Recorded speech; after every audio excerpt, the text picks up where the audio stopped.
समुद्र मंथन की कथा हिंदू धर्म की एक महत्वपूर्ण पौराणिक कथा है जो विष्णु पुराण, भागवत पुराण और महाभारत में वर्णित है। यह कहानी देवताओं और असुरों के बीच संघर्ष और सहयोग का प्रतीक है, जिससे अमृत की प्राप्ति हुई। कथा के अनुसार एक समय की बात है जब देवता और असुर अमृत की इच्छा रखते थे, लेकिन किसी के पास अमृत नहीं था। देवताओं के राजा इंद्र ने दुर्वासा राजर्षि द्वारा दिए गए फूल का अपमान कर दिया, जिससे दुर्वासा ने श्राप दिया कि देवताओं की शक्ति क्षीण हो जाएगी।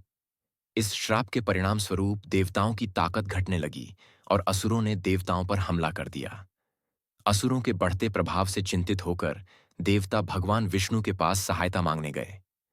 भगवान विष्णु ने उन्हें समुद्र मंथन का सुझाव दिया, जिससे अमृत प्राप्त किया जा सकता था। अमृत को प्राप्त करने के लिए देवताओं और असुरों को मिलकर क्षीर सागर, दूध का सागर, का मंथन करना पड़ा। मंथन के लिए मंदराचल पर्वत को मथानी के रूप में और नागराज वासुकी को रस्सी के रूप में उपयोग किया गया। लेकिन मंदराचल पर्वत समुद्र में डूबने लगा, तो भगवान विष्णु ने कच्छप, कछुआ अवतार लिया और पर्वत को अपने पीठ पर रखकर समुद्र मंथन शुरू कराया। समुद्र मंथन के दौरान 14 रत्नों का प्रकट होना बताया गया है।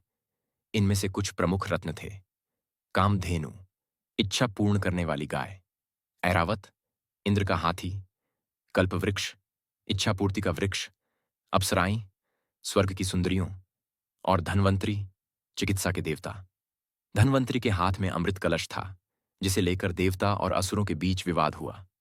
असुरों ने अमृत पाने की कोशिश की, लेकिन भगवान विष्णु ने मोहिनी रूप धारण कर उन्हें धोखा दिया। मोहिनी के सौंदर्य से मोहित असुरों ने अमृत उसे सौंप दिया।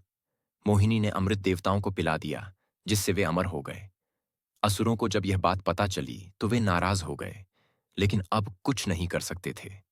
मंथन के दौरान कालकूट नाम का विष भी निकला, जो इतना भयंकर था कि उससे समस्त सृष्टि नष्ट हो सकती थी। तब भगवान शिव ने इस विष को अपने कंठ में धारण कर लिया, जिससे उनका कंठ नीला हो गया और वे नीलकंठ कहलाए।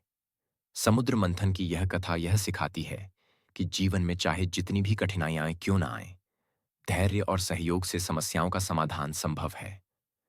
देवताओं और असुरों के बीच प्रतिस्पर्धा के बावजूद दोनों ने मिलकर समुद्र मंथन किया, जिससे अमृत की प्राप्ति हुई।